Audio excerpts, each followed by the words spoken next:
today we're going to be talking about family, fathers matters.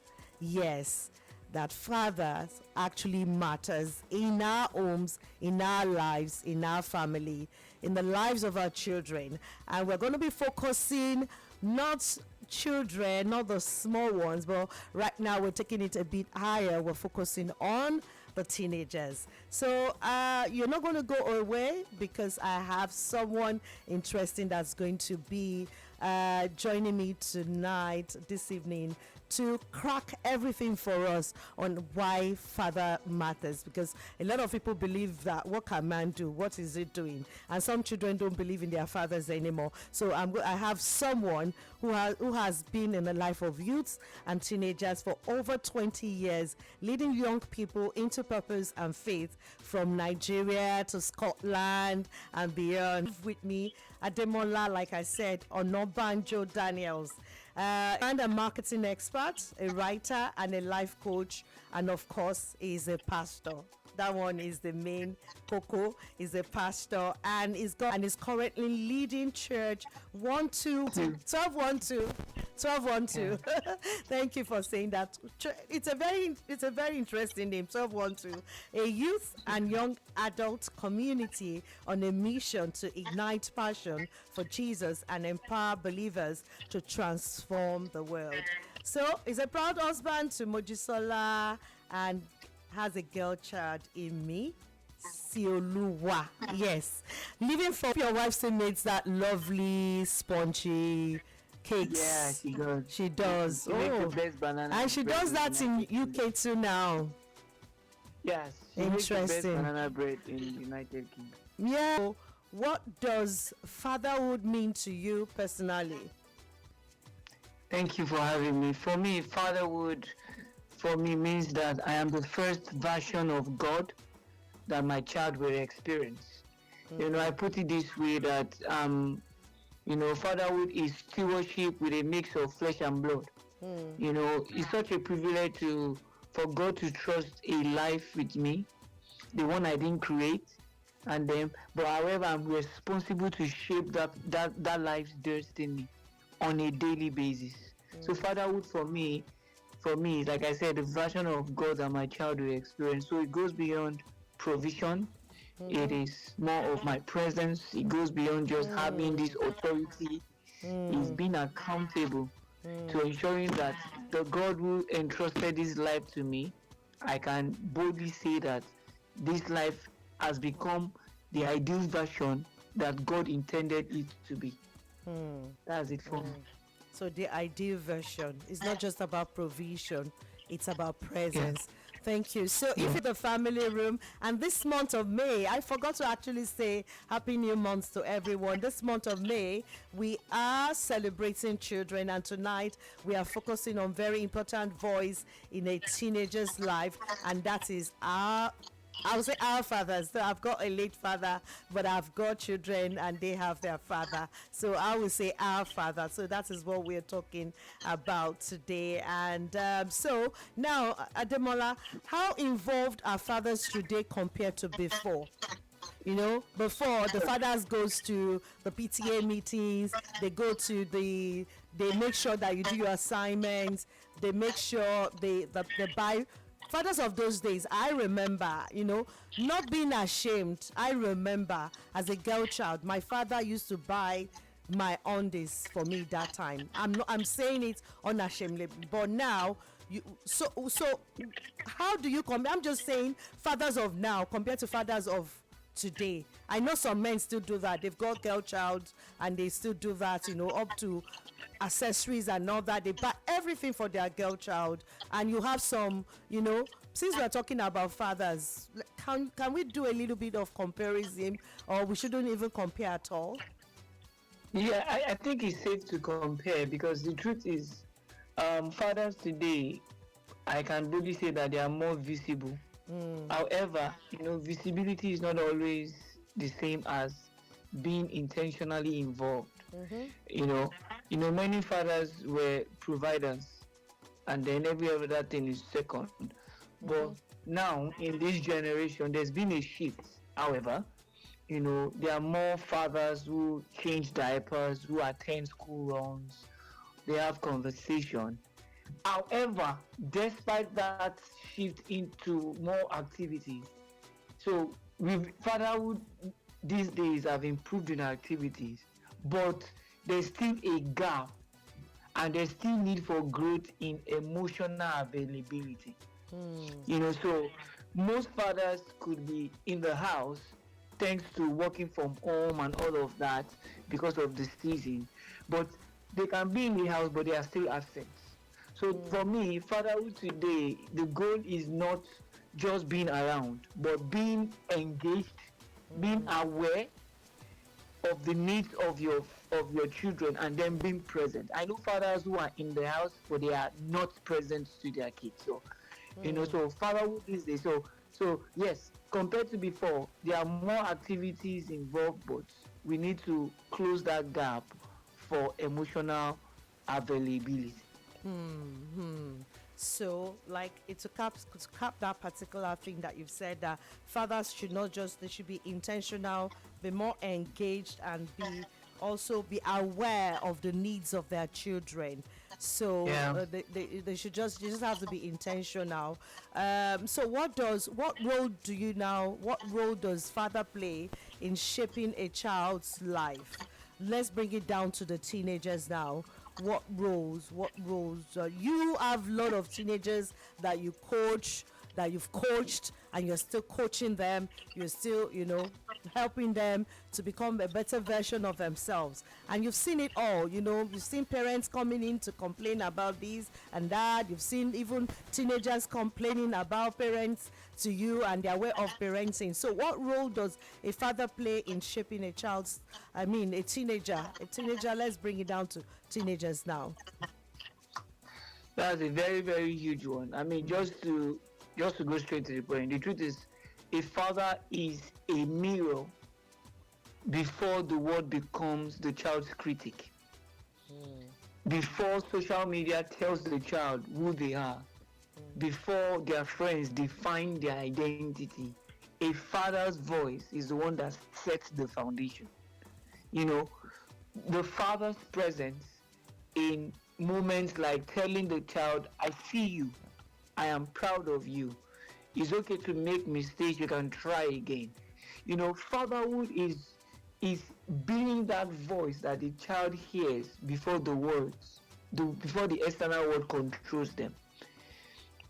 You know, so a child, a father, I beg your pardon, models how one should handle failure, models how you should treat their mom.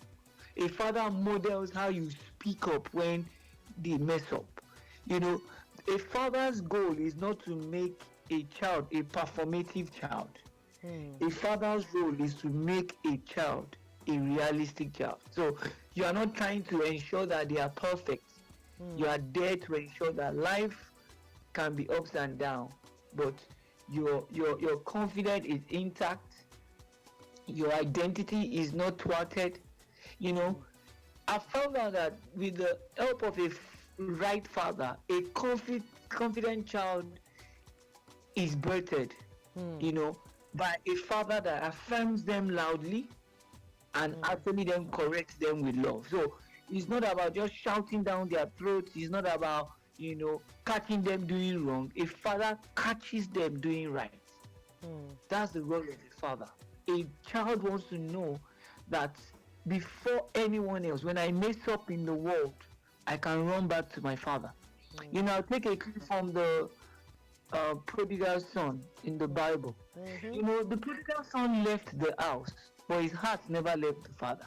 Yeah. And that's how parenting should be. That even if these children go wayward, they should know that whatever happens, I'm still my father's child. So the prodigal son, even though he left the house, he was wayward. His heart never left the father. That's the role. That's the role of a father in this generation. So now, what I want to even ask you is that, in as much as the fathers they have to, live up to the expectation and not just is it just, you've mentioned it, they have to be involved, they have to be intentional. Involved should they be with their children? How involved should they be with their children? Do children needs fathers emotionally or just financially? The truth of the matter is that a father should be. See, a father is like a guide. Mm-hmm. A father is like a moral compass. It's like a Google map showing you this is the way to go. A father is expected to have been matured enough emotionally, physically, spiritually to be able to guide the child in those aspects of life. What matters to the development of a child? A father is expected to have crossed that bar so that they can transfer that. You cannot give what you don't have. It's sad that um, most fathers assume that once they provide financially, that's their job. No, money can build a house, but it can't build a human being. Children need their fathers financially, but that's not all what they need. They need their father emotionally for several things. Number one, for their identity, for their security, and like I said, for direction. A father whose um, effort is only financial would only raise children that run away later. You can outsource their school, you can outsource their extracurricular activities, but Yeah. you can't outsource your presence. You know, a financially present father but emotionally absent will create confusion. And that's the ripple effect we see in this generation, because we were brought up by fathers who thought that once they pay the bills, they are good enough. No, Yeah, yeah. a boy child, a girl child needs to know that they can speak to their father about everything. You know, I want and when you said speak to their father about everything, that's one thing that my husband keep hammering on, is that despite that he has female children, that he wants a situation whereby they can talk to him about everything. So he's always saying that to me, is that he doesn't want a situation whereby it's just me. They should be comfortable to talk to him about everything. We're going to share some life experiences now, and I'm going to now put you on the hot spot. Before that time, someone said, before we do that, talk about share life experiences. Someone, Remy says that, quite agree with that. Nothing can sub emotionally availability of the father in the life of a teenager. He's also a life coach also, and he does a lot of things with children. So he also messaged, he said, emotionally, financially, spiritually, socially, academically, a father should take the forefront, not necessarily by doing everything, but by showing keen interest and giving direction in all these areas. So, like you said, maturity, he has to just be there. The father has to, it has to be an all-round thing. Not that you're providing money and you're not offering emotional support. Not that you're doing emotional support and you're not providing money. Not that you're doing both of those things and then you are not, spiritually matured enough to coach, to guide those children. You understand? So now let's share some life experiences. If you're just joining me on TikTok, or you're just joining me on Radio Africana, today we're talking Fathers Matters. That father matters and is the silent role of men in raising confidence children. That is what we're talking about today. So please tell us, share a moment when you realize your child was watching and learning from you. I know your child is not a teenager now, but just share a moment with us. yeah, thank you. So I mean, it's usually in the small, very unplanned moment, because at home you're not acting. For people like us who are very public personalities, our child watch us, how do I react under pressure? How do I speak to people when I'm tired? There was one day my child actually repeated my words, my tone, and even the attitude I give in certain situations, and that just hits me differently. That, oh, she's not just hearing me, she's becoming me. That was when I realized that parenting is less about what I say, but more about what I consistently do. So they watch what you do, they respond, they treat life the way you treat life. So that moment was a life-changing one. The way she attended to a particular matter, and I just heard myself from her. She watches. She. My wife will say that our children they are like our mirror. They show us our weaknesses and our strengths. So Yeah. that was one moment like that. She repeated my word, my tone, and even my attitude. And I was like, come on. When you say your tone, I Don't remember. I me. can't remember one of my friends. The man calls the wife something, the particular name. So I heard their conversation one day, and the child calls and said because that's what maybe sweetie or something, and the girl went sweetie. You understand? So I like that phrase that you said. You said less about what you say and more about what you do. So that is what the children are looking at, and every parent should please, wherever you are listening to, wherever you are live on TikTok or you're listening to me live on radio, for children, our children, it is less of what less about what you say and more about what you do. That is what they're looking at. So, but for you now, have you ever struggled to connect emotionally with your child? And being a life coach, what do you see when children comes to you, teenagers comes to you? Do you see struggle? Do you them see? Have you ever? Can you please share experiences with us? And how should parents discipline? So I'm giving you two barrel question now. How should we discipline our teenagers? I've got teenagers. Sometimes I can be very strict. How should we? Number one, have you seen teenagers struggle? And if yes, so I want you to tell us if they struggle. Some parents are struggling. Maybe sometimes even myself as a parent, I struggle. So what is your advice for us as parents, and how should we discipline them?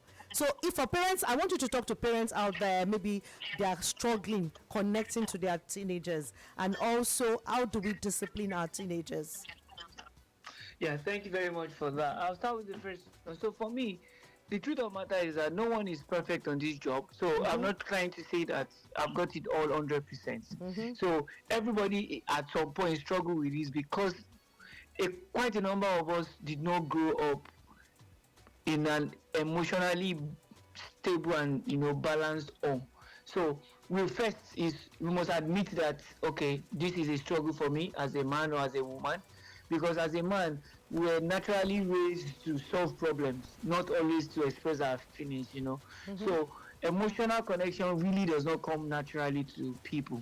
But what I've learned in my years of parenting is that connection is not about being perfect. Connection is not perfection. It's about the little effort and the consistency. So to connect with your child, whether teenager or a less than a teenager, they just want to see the effort, and you have to be consistent because they see your pattern and they want to read that this is how you react over and over. That's what builds them. So it's as simple as sitting down and listening without trying to fix.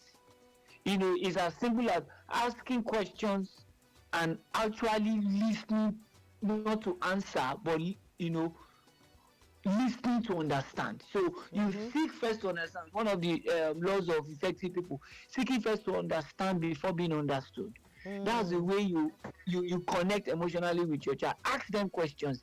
They like it when they ask questions and they are given the opportunity to express their answer. And also being available even when you are tired.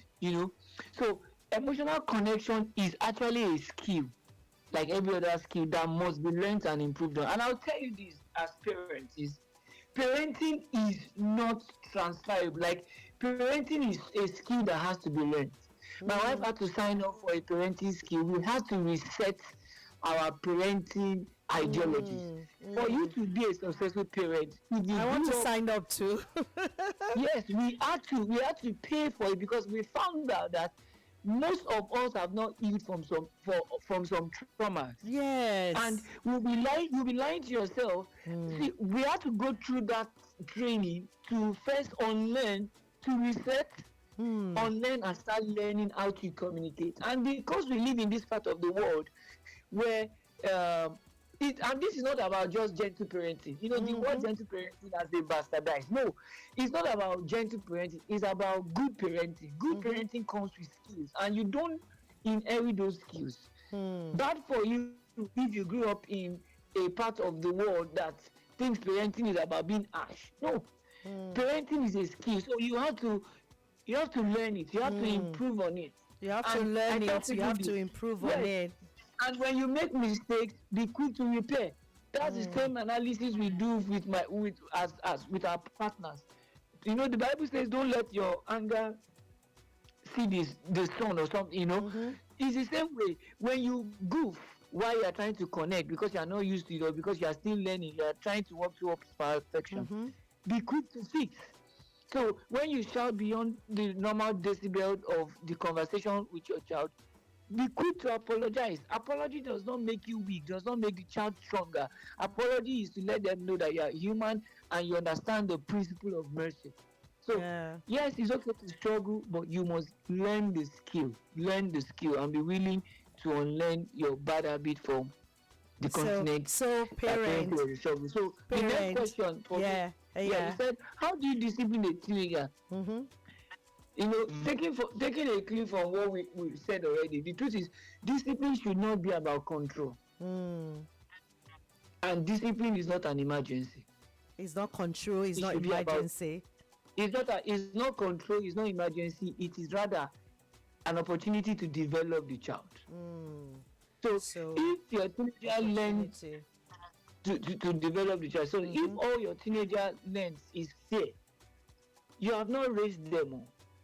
You have only trained them to restrain themselves. I'll say that again. If everything your child learns from you is to fear you, you have not raised them. You have only trained them to restrain themselves, to be an average version of themselves. So a child will not express themselves because they are afraid of your reactions. So you have raised an actor as a child.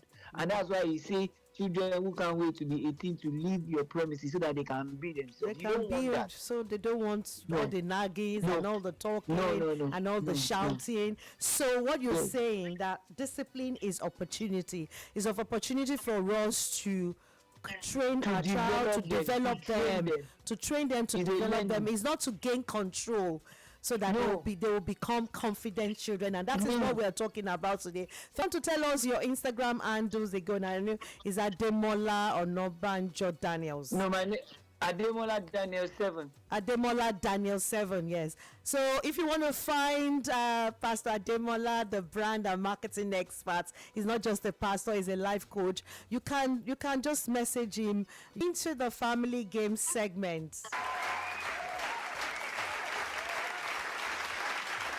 Okay. So before we continue our conversation, so we want to ask, is it dad or mom? So I've got like 4 questions. So you're going to tell me if it's dad or mom. Number 1 question is, who is more likely to help with homework nowadays? Who is more likely to help with homework? The patient one. Who is the patient one? Whatever works for the family. Whatever works for the family. So sometimes even the moms are not patient. I want to believe that when it comes to, maybe I'm the one that will help with assignment, but I'm not the patient one, but I'm still the one that will help with the assignment. Or the one that still remembers the syllables. But my husband will not, because he will not remember. He will not. So who is more strict? Who is more likely to be strict, mom or dad? Okay, in your house, who is more likely to be strict? You or your wife? It's the mom. It's the mom. My own house, so I'm the one that is more likely to be strict. And then you dads, when you now want to be strict, the whole heaven will just come fall on earth. And everything will just happen. So now, who is more likely to play more? Dad or mom? The one who has not forgotten to be a child. The one who has not forgotten to be a child. So who plays more, you or your wife? That would be me. That will be you. And you will never grow. You are a dinosaur. You will never grow when it comes to play. Even as my clients, when we come to get briefs, and you will still play. You will still, you understand. So in my own house too now, it's my dad, my husband rather, my husband, because he never forgets. Like the phrase that you mentioned, the one who never forgets. Is it never To be a child. to be a child? Yes. So is the one that will tell them all the stories and all that and everything. So me, I talk more of serious matters and all. So that is why we're a family. At least that balance. So now, who is more to give advice, dad or mom? I know it varies for every home. So in your house now, I know your child is growing up. Okay, let's even bring it down to teenagers that comes to you, that talk to you, that share things with you. Who do you normally think give advice more to those teenagers, when it comes to parenting at home? Okay, maybe I'll just say I'll tweak the question. Before me, the one that should give advice is the one who is who prioritizes correcting the behavior while protecting the relationship. So teenagers want people that, yes, you can deal with the issue, but don't tarnish my dignity. Leave my dignity intact. So the one that should give advice is the one who knows how to build who knows how to protect relationship while correcting the behavior. Thank you very much. So now we're going to discuss more. We want your advice to parents out there. What would you give to new fathers? I know it's a long time before they become fathers to treat teenagers, but what will you give to new fathers? You are a life coach, so what would be your advice? No, like I would say, one of your advice would be they should go and learn the skills of parenting. There were some books that I read after maybe my children were already maybe like 8-year-old and 4-year-old, my two children, 8 and 4. So of which those books, if I had read before that time, I would have been a better parent as at that time.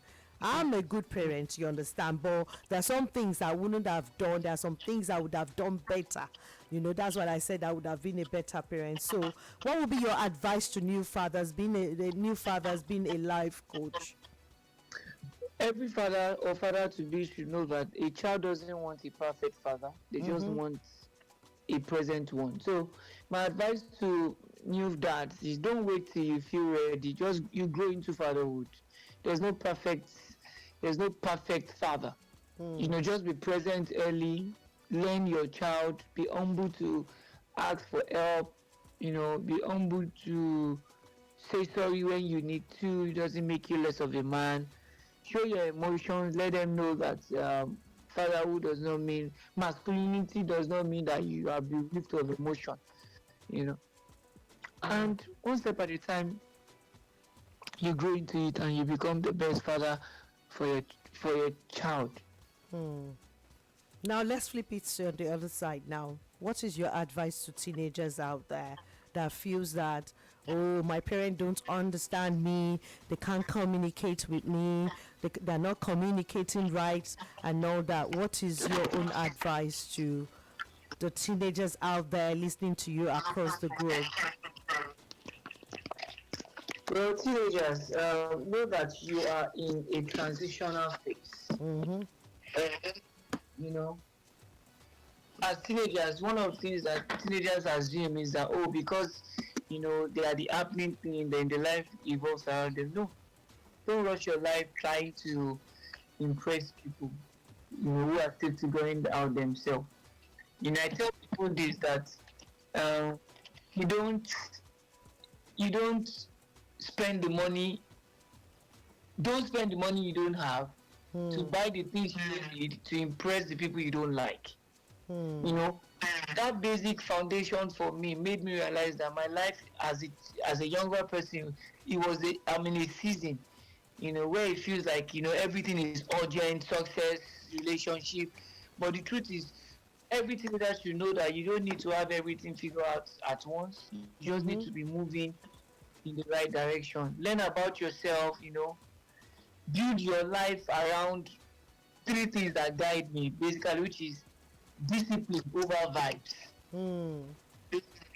identity over peer pressure, and value over popularity. What I mean by that is valuing your life over people's endorsements. It's better to be respected later than accepted for being wrong. That's my advice to teenagers. Just build your life around value. So you've heard it here, teenagers. It said discipline over vibes. So you should understand the discipline that your parents gives you and all that. So you can vibe later and you can vibe brightly. You understand? Identity over popularity. So like we always say, what is my identity? Who am I?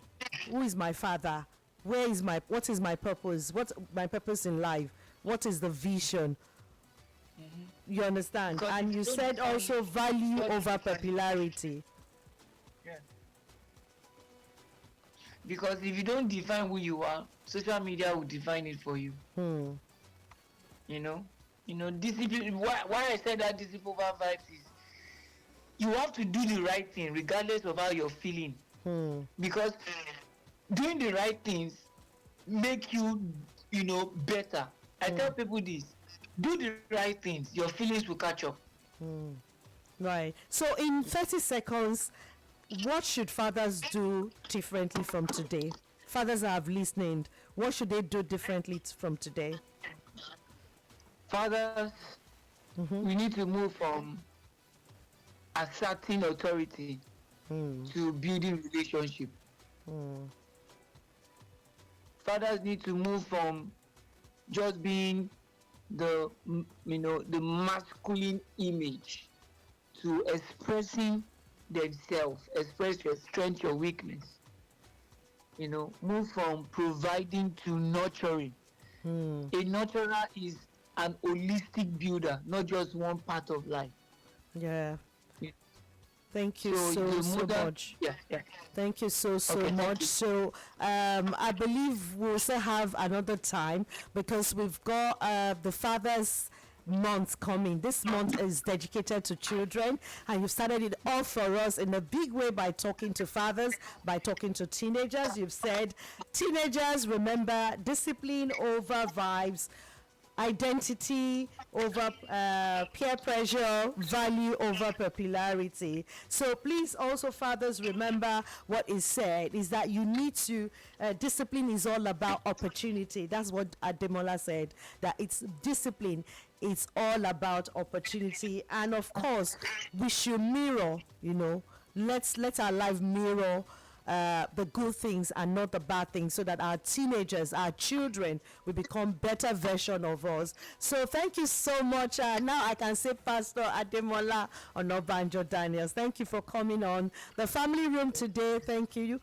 Thank you everyone on TikTok Live and people that have joined us also on Radio Africana Live. Remember, my final message is be present as fathers, so that when you're present, you will raise confidence children. So every present father raise confidence children. So from all of us in the studio, we'll see you again next week Saturday, same time. Bye for now.